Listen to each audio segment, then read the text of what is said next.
Baik, sebelum closing statement, ada yang bertanya tentang ziarah kubro kemarin itu kepada saya ya. Jadi saya memberikan jawaban, sangat mengapresiasi adanya ziarah kepada Sultan Maulana Hasanuddin ya. Karena beliau adalah penyebar agama Islam di Banten, juga ayahnya adalah penyebar agama Islam di seluruh Jawa Barat dan sekitarnya. Jadi memang seharusnya umat Islam yang ada hari ini selain untuk mendoakan juga menegaskan dan mengakui bahwa penyebar agama di Islam Indonesia adalah Sultan Maulana Hasanuddin dan para wali songo lainnya, juga para wali-wali di Nusantara. Nah, kemarin Rizik Syihab dan kawan-kawan berziarah ke Banten itu sangat mengapresiasi saya secara pribadi bahwa memang harus ada penegasan, pengakuan dari Ba'alawi tentang bahwa penyebar agama Islam di Nusantara ini adalah para wali songo dan anak keturunannya. Sultan Maulana Hasanuddin Banten adalah sebagai putra dari Sunan Gunung Jati Syarif Hidayatullah yang menyebarkan agama Islam di tanah Banten dan di Jawa Barat. Nah, kemudian ada yang mempermasalahkan sebagian warga Banten tentang adanya orasi ya. Ya, kalau masalah adanya orasi itu mungkin masuk ke dalam bab akhlak ya. Kalau standar akhlak daripada keturunan Wali Songo sebagai keturunan baginda Nabi Muhammad SAW mungkin itu dianggap kurang berakhlak. Tapi kan setiap klan itu memiliki standar akhlak yang berbeda-beda. Mungkin menurut Wali Songo, kalau orang ada di kampung orang kemudian berteriak-teriak itu dianggap tidak berakhlak, tetapi mungkin bagi Rizik Syihab dan kawan-kawan itu tidak seperti itu. Jadi bagi saya biasa-biasa saja. Ada lagi yang mengatakan bahwa di situ ada penghinaan-penghinaan. Ya, saya tidak begitu kaget, wajar-wajar saja, ya kan? Kenapa wajar-wajar saja? Karena memang kalau misalnya saya mendapatkan berita bahwa yang menghina adanya provokasi itu dari keluarga Kesultanan Banten atau keturunan Sultan Banten, turunan Wali Songo sebagai keturunan baginda Nabi besar Muhammad SAW menghina, memprovokasi, itu aneh. Tapi kalau dari klan Ba'alwi ya ini bukan yang pertama. Sebelumnya memang klan Ba'alwi menghina kan, itu udah biasa. Ada Bahar Smith, ada Mukhdar Tanggul, ada Faisal Asgaf, ada Taufik Asgaf. Jadi saya kira itu tidak aneh dan kita harus memaklumi itu. Adapun itu tempatnya di masjid, ya itu tidak itu tidak layak itu adanya penghinaan, provokasi di masjid. Kita sebagai keturunan Wali Songo, keturunan dari para pendakwah di masa lalu itu harus memiliki sebuah jiwa yang luas, di mana dulu di zaman baginda Nabi besar Muhammad Sallallahu Alaihi Wasallam ada orang Badui masuk masjid, dia itu kencing, orang-orang pada marah. Nabi tidak marah. Nabi memaklumi, kata baginda Nabi, bu'istum muyassirina la mu'assirin. Kalian diutus itu sebagai orang-orang yang harus memberikan kemudahan pada orang, bukan untuk memberikan kesulitan pada orang. Jadi hal-hal itu dianggap menurut baginda Nabi untuk seorang Badui yang datang ke masjid yang standar akhlaknya berbeda dengan orang-orang Madinah itu dianggap wajar-wajar saja.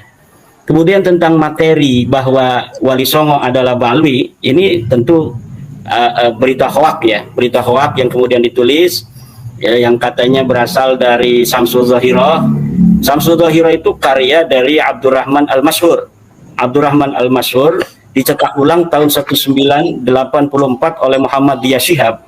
Kemudian Muhammadiyah Syihab memasukkan keturunan Wali Songo sebagai bagian dari Ba'alwi.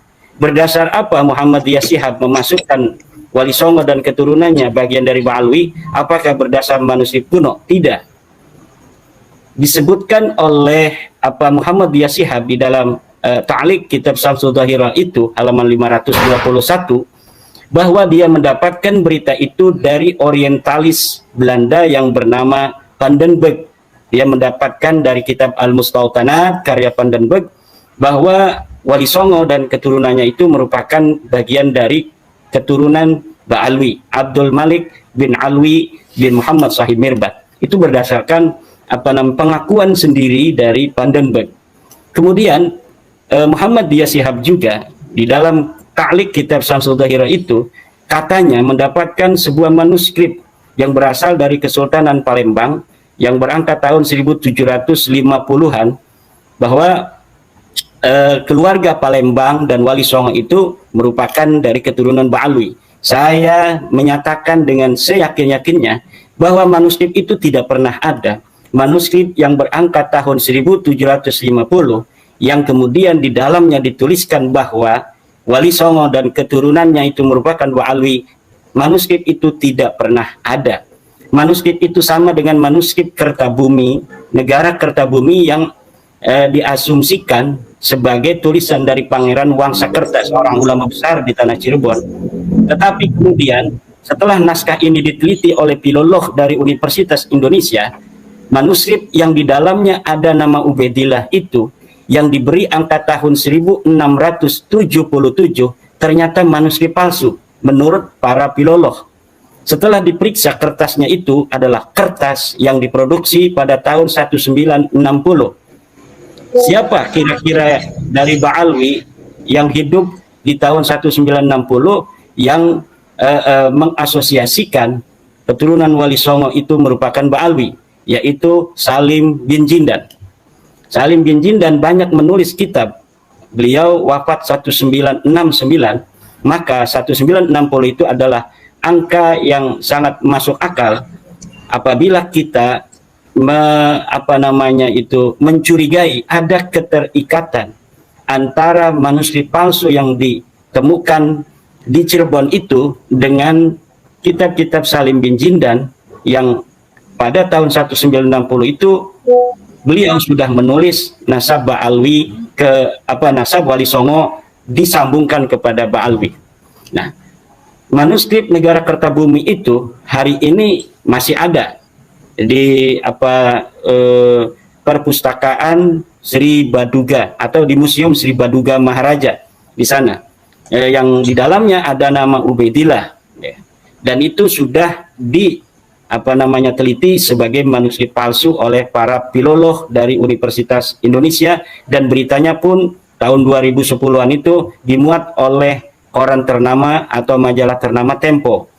Jadi Ba'alwi yang dikatakan sebagai leluhur daripada Wali Songo itu adalah berita hoak menurut saya. Kemudian ada seorang peneliti dalam tanda kutip yang banyak memposting di media sosialnya bahwa Wali Songo itu adalah Ba'alwi, yaitu Pak Ahmad Basso, yang menurut beliau banyak manuskrip-manuskrip yang mendukung kesimpulan Pak Ahmad Basso bahwa Wali Songo adalah Ba'alwi. Saya dalam satu tulisan sudah menantang kepada Pak Ahmad Basso, kalau betul-betul Pak Ahmad Basso memiliki manuskrip yang nyata, yang tua, yang menyatakan ketersambungan nasab Ba'alwi kepada baginda Nabi dan ketersambungan nasab Wali Songo kepada Ba'alwi, maka saya siap untuk berdiskusi dengan Pak Ahmad Basso. Tetapi tidak ada respon dari Pak Ahmad Basso, padahal Pak Ahmad Basso kenal saya, beliau pernah ke pondok pesantren saya, kita pernah bersama-sama bicara tentang sejarah Wali Songo. Kemudian karena tidak ada tanggapan, saya meminta Sekretaris Jenderal Perjuangan Wali Songo Indonesia Laskar Sabilillah, Kiai Ali Zain dari Benda Kerep, untuk menghubungi beliau. Ternyata beliau juga tidak merespon. Jadi kalau misalnya ada yang lainnya yang merasa memiliki manuskrip-manuskrip yang menghubungkan silsilah Wali Songo kepada Ba'alwi, kita siap untuk berdiskusi, dan saya mempunyai kesimpulan bahwa semua itu hanyalah hoak belaka. Terima kasih, ini closing statement dari saya. Sekali lagi kepada Kiai Alawi, saya ucapkan terima kasih barokah kepada Kiai Alawi yang telah ikut bersama mencatat diskursus nasab pada hari ini, juga kepada Suka dan pada Dr. Pondang Sugiharto. Barokah semuanya, dan juga pada seluruh pemirsa rakyat Indonesia. Kita sudah bersama-sama mengikuti diskursus ini 2 tahun lebih, dan insya Allah masyarakat juga sudah mengerti dari sisi segala sisi, dari sisi akhlak juga itu sangat nyata sekali bagaimana perbedaan Wali Songo dengan akhlak Mbak Alwi. Ya tentu sangat jauh lah. Misalnya kalau diasosiasikan Wali Songo ini adalah merupakan satu leluhur dengan Mbak Alwi, dari cara berdakwah, dari cara berakhlak, dari standar-standarnya itu berbeda. Dan kepada bangsa Indonesia ya kita rukun, perbedaan di dalam pendapat itu biasa-biasa saja. Ulama-ulama zaman dulu juga sudah berbeda. Bagi kita bangsa Indonesia, persatuan itu adalah di atas segalanya, dan kepada pemerintah untuk mampu untuk mengayomi semuanya. Terima kasih.